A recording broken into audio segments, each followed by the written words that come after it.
الحمد لله والصلاة والسلام على ملة رسول الله. أما بعد فأعوذ بالله السميع العليم من الشيطان الرجيم. بسم الله الرحمن الرحيم. اللہ تبارک و تعالی کے فضل و کرم سے، اس کے احسان عظیم سے ایک بار پھر ہمیں خلاصہ تراویح سننے کا شرف حاصل ہو رہا ہے. رب کائنات جل وعلا کی بارگاہ میں دعا ہے کہ ہمارا یہاں بیٹھنا، سننا سنانا اپنی بارگاہ قدسیہ میں قبول و منظور فرمائے.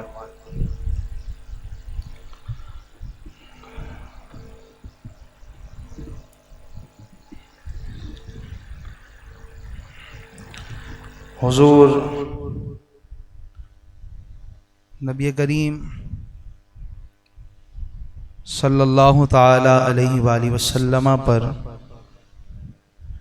درود و سلام پڑھنے کی بے شمار برکتیں ہیں. آقا کریم علیہ السلام کا فرمان ہے، من صلی علیہ صلاۃ صلی اللہ بہا عشرا او کما قال علیہ السلام، کہ جو مجھ پر ایک بار درود پڑے گا رب کائنات اس پر 10 رحمت نازل فرمائے گا. محبت کے ساتھ درود پاک پڑھ لیجئے. اللہم صلی علی سیدنا و مولانا محمد معدن الجود والکرم و آلہ و اصحابہ و بارک وسلم صلاۃ و سلاما علیکہ یا رسول اللہ. جو احباب دور دور ہیں وہ قریب قریب آ جائیں تاکہ ایک محفل کا ماحول ہو جائے. تھوڑا قریب آ جائیں. ماشاءاللہ.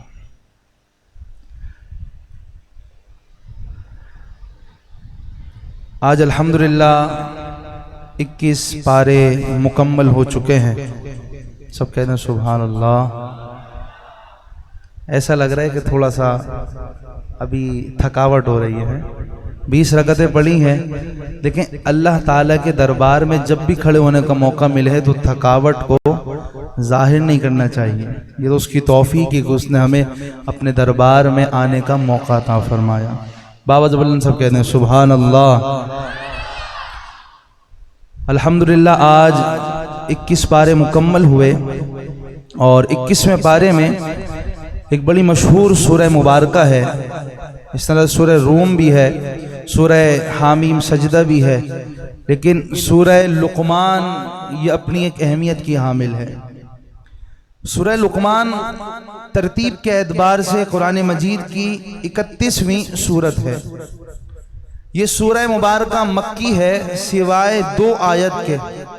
اس میں 34 آیتیں ہیں، 6 رکوع ہیں، 548 کلمات ہیں اور 2110 اس میں حروف ہیں.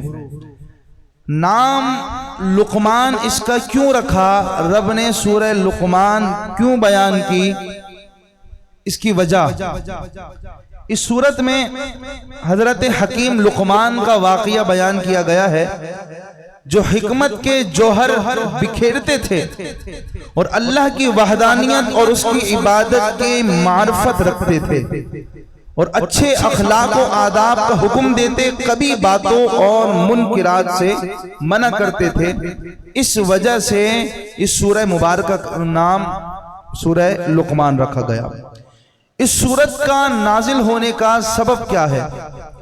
قریش کے لوگ حضرت حکیم لقمان اور ان کے بیٹے، ان کے والدین کے ساتھ نیک سلوک کرنے کا سوال کرتے تھے، تو اللہ تعالیٰ نے اس سورہ مبارکہ میں یہ تمام چیزوں کو نازل فرمایا. یہ تمام چیزیں اس سورہ مبارکہ میں موجود ہیں. اب وہ واقعہ کیا ہے؟ قرآنی واقعہ آئیے سماعت کرتے ہیں. حضرت لقمان حکیم کی مدح و ثنا، ان کی بعض نصیحتوں کا تذکرہ قرآن میں بڑی عظمت و شان کے ساتھ بیان کیا گیا ہے اور انہی کے نام پر قرآن مجید کی ایک سورت سورہ لقمان یہ نام رکھا گیا. محمد بن اسحاق مغازی نے ان کا نسب اس طرح بیان کیا ہے، لقمان بن باعور بن باحور بن تارخ یہ ان کا نسب ہے. یہ تاروخ وہی ہیں جو حضرت ابراہیم کے والد ہیں. اور مورخین نے فرمایا کہ آپ حضرت ایوب علیہ السلام کے بھانجے تھے، اور بعض کا قول ہے کہ آپ حضرت ایوب علیہ السلام کے خالہ زاد بھائی تھے.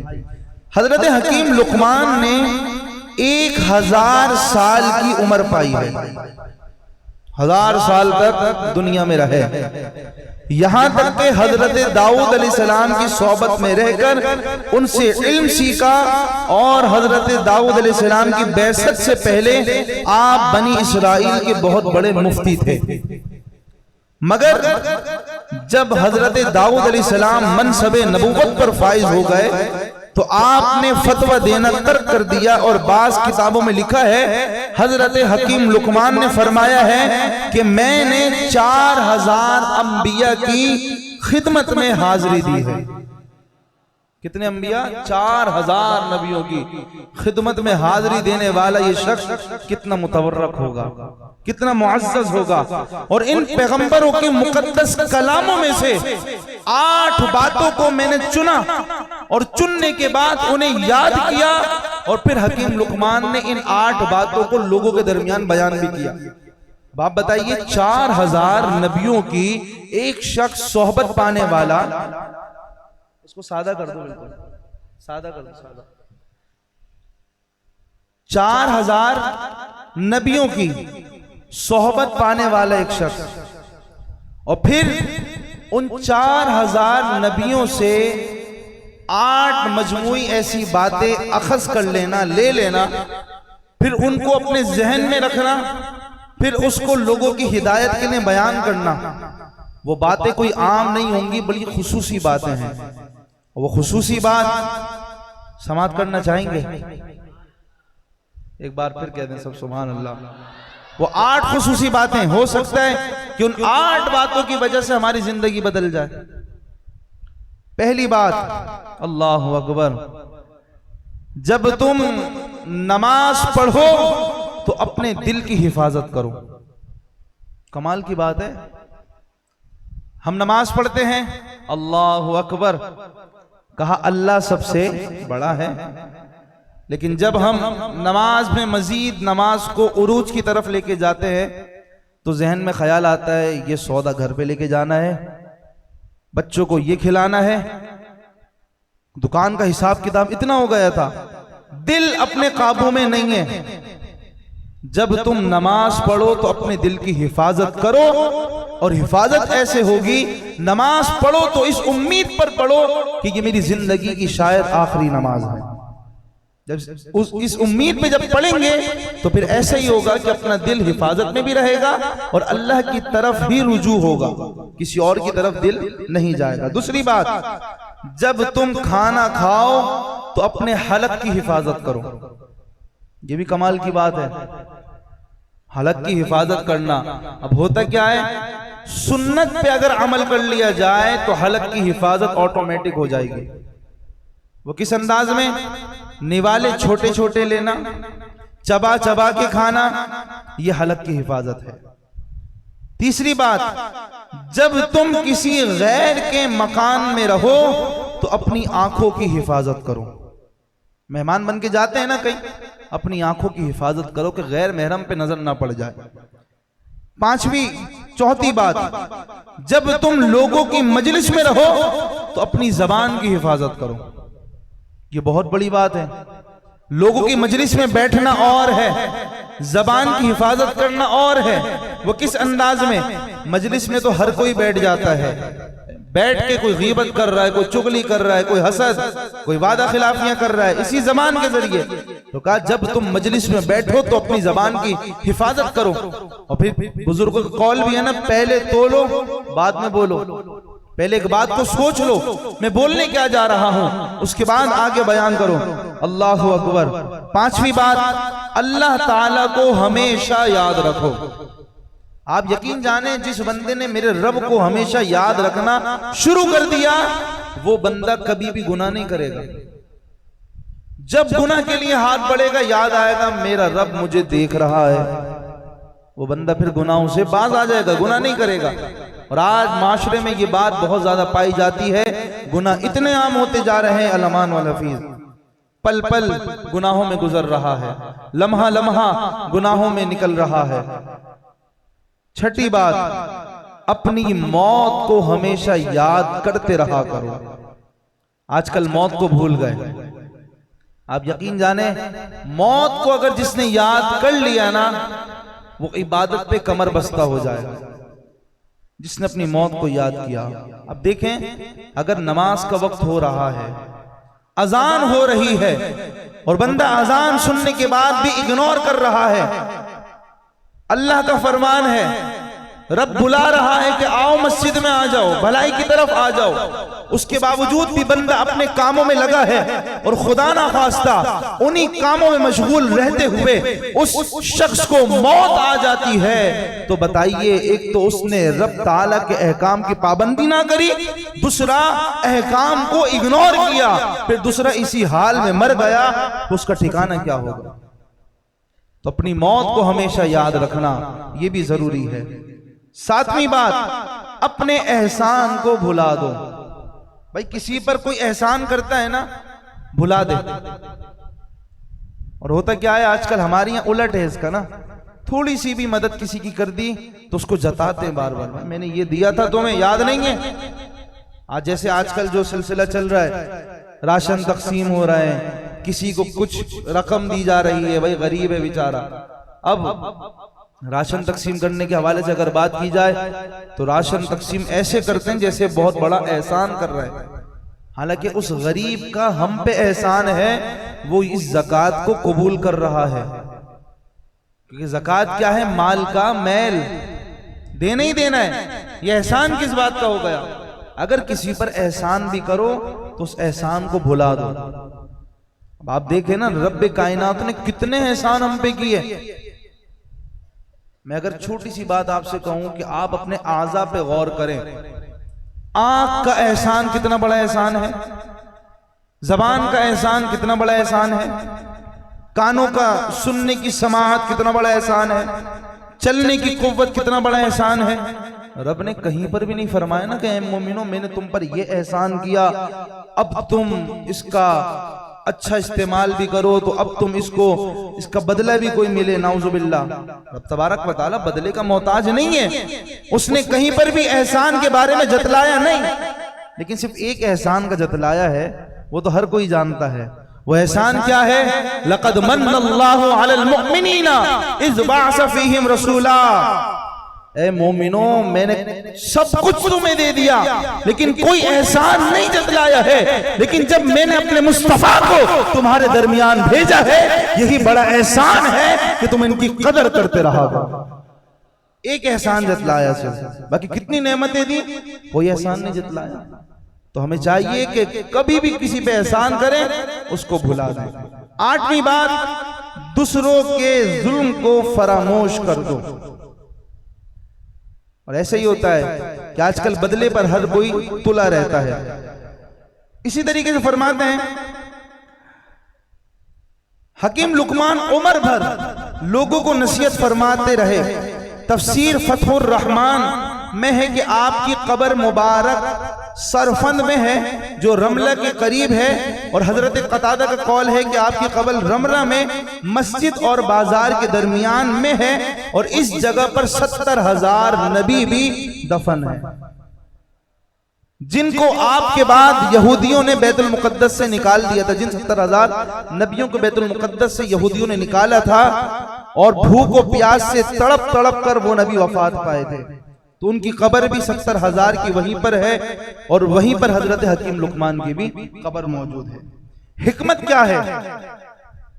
حکمت عقل و فہم کو کہتے ہیں، اور بعض نے کہا کہ حکمت معرفت اور اصابت فی الامور کا نام ہے۔ اب میں اس کو سمجھاتا ہوں۔ اور بعض کے نزدیک حکمت ایک ایسی شے ہے کہ اللہ تعالیٰ جس کے دل میں یہ رکھ دیتا ہے اس کا دل روشن ہو جاتا ہے، اور بھی مزید اس کے مختلف اقوال ہیں، لیکن اللہ تعالیٰ نے حضرت حکیم لقمان کو نیند کی حالت میں اچانک حکمت عطا فرمائی۔ نیند کی حالت میں اچانک حکمت عطا فرمائی۔ حکمت کیا ہے؟ اب اس کو آسان لفظوں میں سمجھیں۔ حکمت یہ ہے کہ معرفت الہی کو، رب کی پہچان کو حاصل کر لینا، یہ حکمت ہے۔ اور یہ حکمت رب کی طرف سے ہی عطا ہوتی ہے۔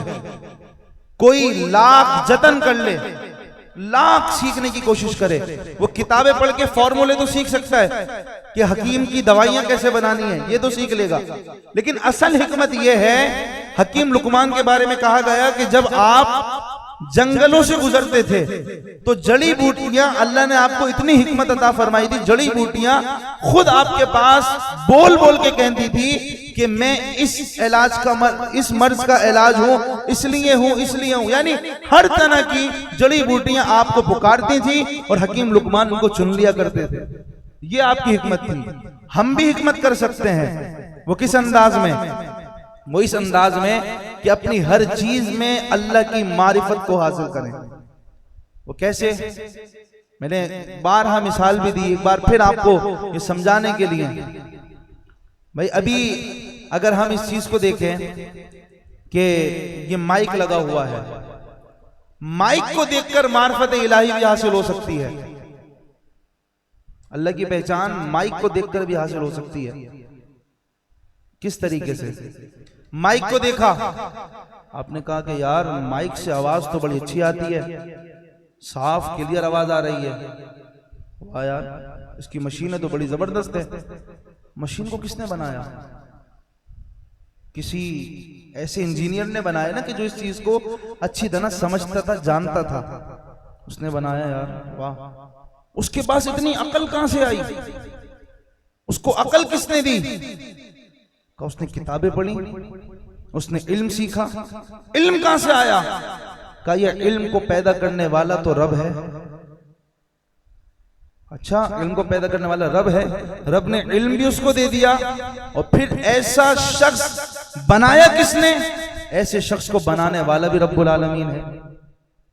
اس کے ذہانت اس کے ذہن میں ڈالنا اور پھر اس طرح کی چیزیں اس کے ذہن میں آ گئی، یہ بھی رب کی عطا ہے۔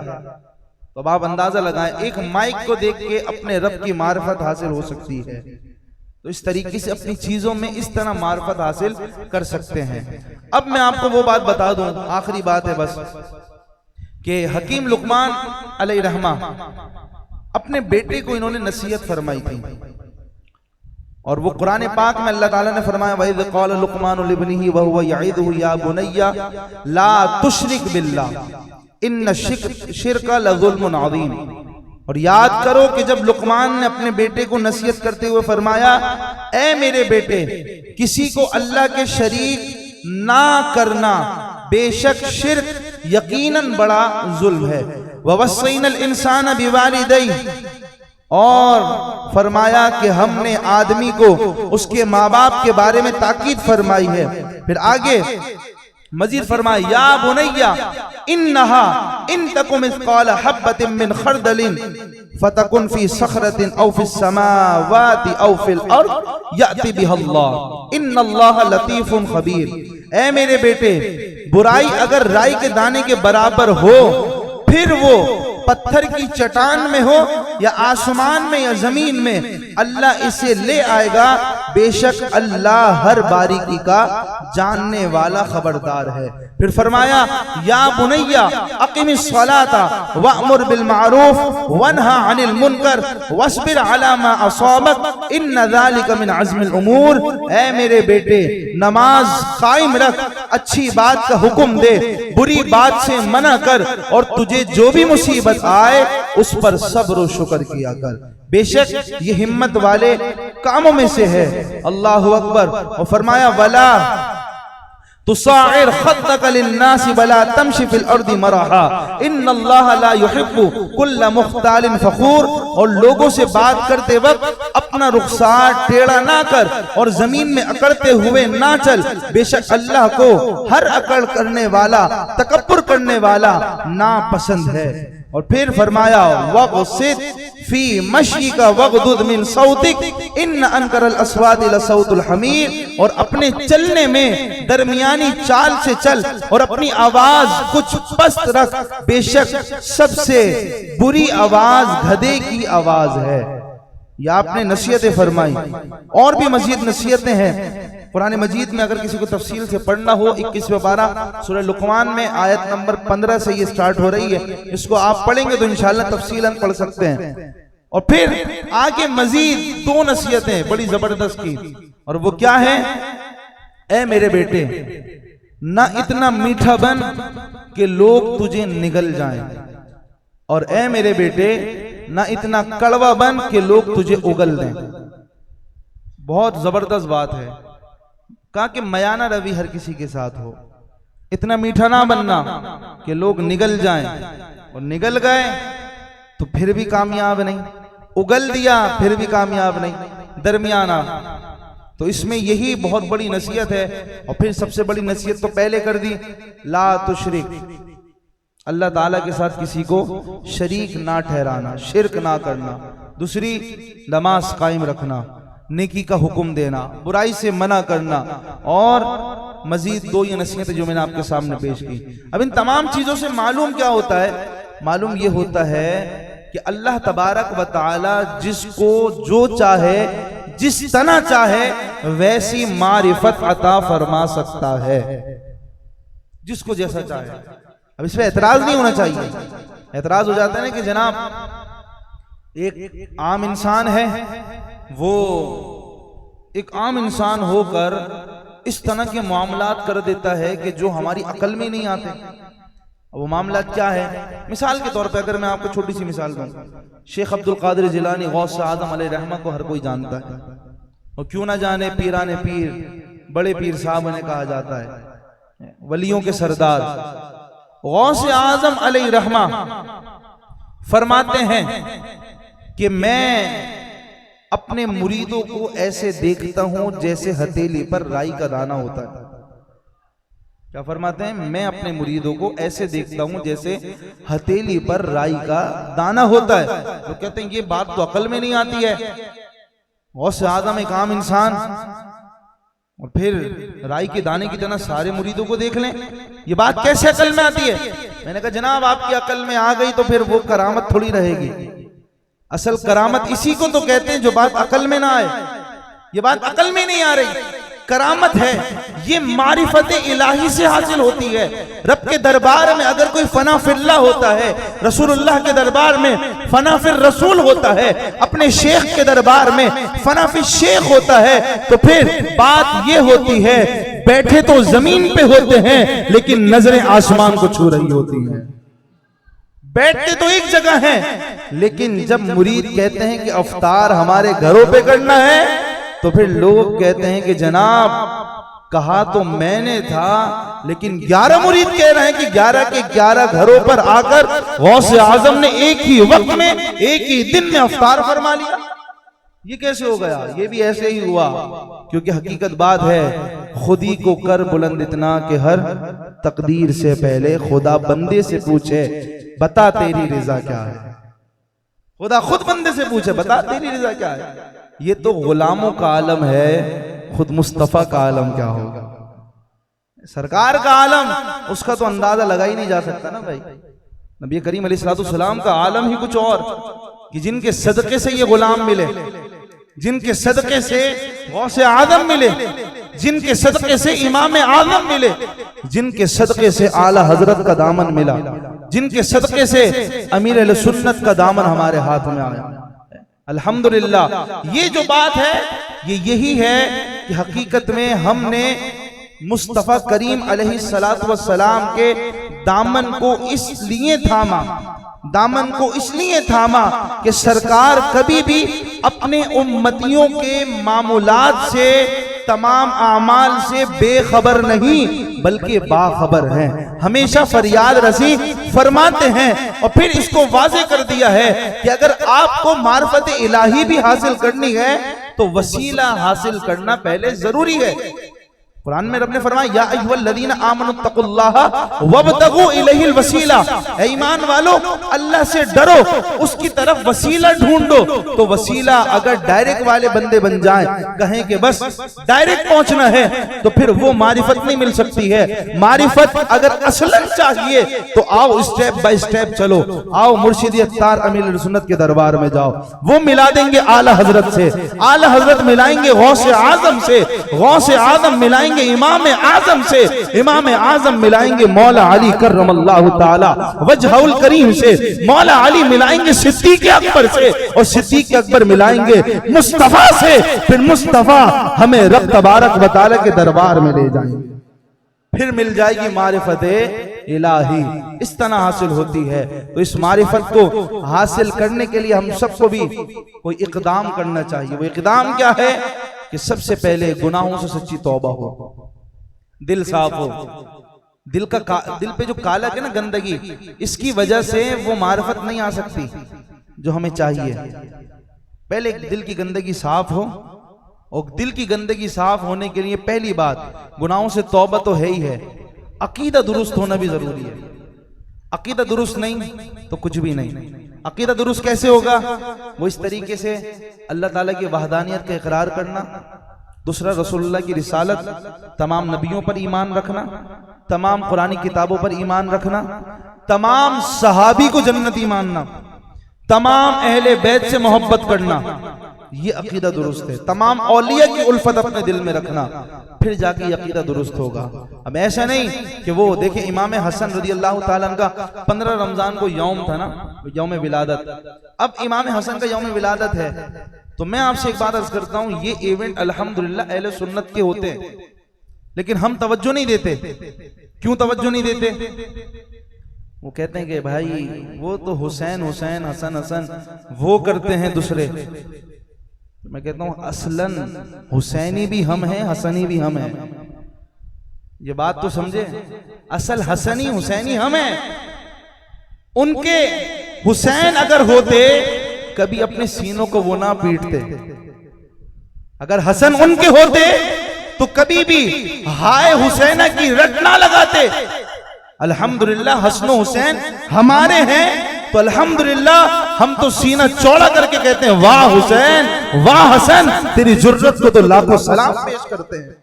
یہ تو ہمارا عقیدہ ہے الحمدللہ۔ حسن حسین ہمارے ہیں۔ حسن و حسین کی ولادت کا دن منانا یہ اہل سنت کا شعار ہے، اور انشاءاللہ یہ مناتے تھے، مناتے ہیں اور مناتے رہیں گے کہ اہل سنت کا ہے بیڑا پار، اصحاب حضور نجم ہے اور ناؤ ہے اطرت رسول اللہ کی۔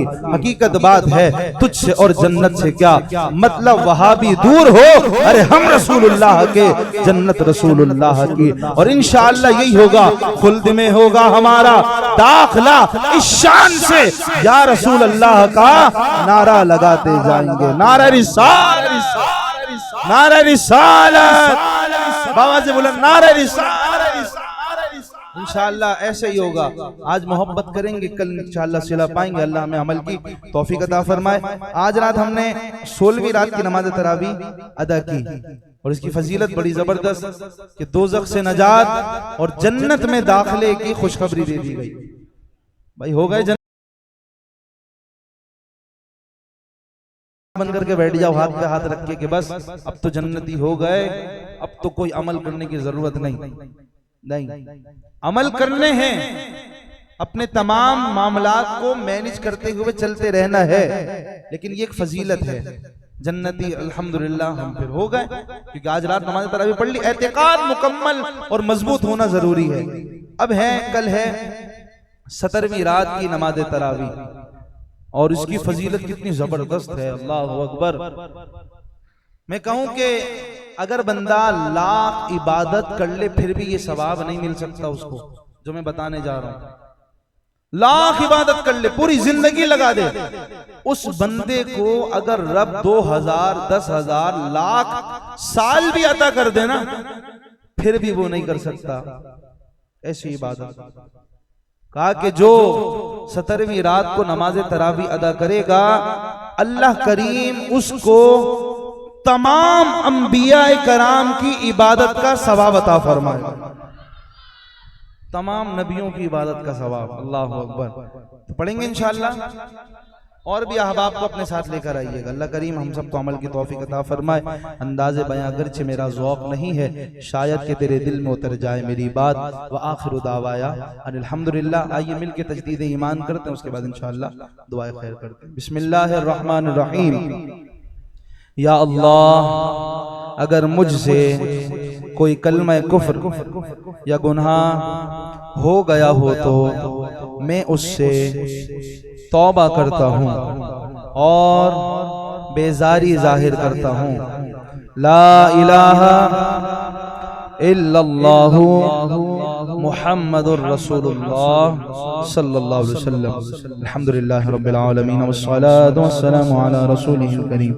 اللہم ربنا آتنا فی الدنیا حسنہ وفی الآخرة حسنہ وقنا عذاب النار. اللهم نغوص قلوبنا بالقرآن وزين أخلاقنا بالقرآن ونجنا من النار بالقرآن. اللهم ارحمنا بالقرآن العظيم. اللهم ربنا تقبل منا إنك أنت السميع العليم وتب علينا يا مولانا إنك أنت التواب الرحيم. وأفوض أمري إلى الله إن الله بصير بالعباد. إن الله وملائكته يصلون على النبي يا أيها الذين آمنوا صلوا عليه وسلموا تسليما.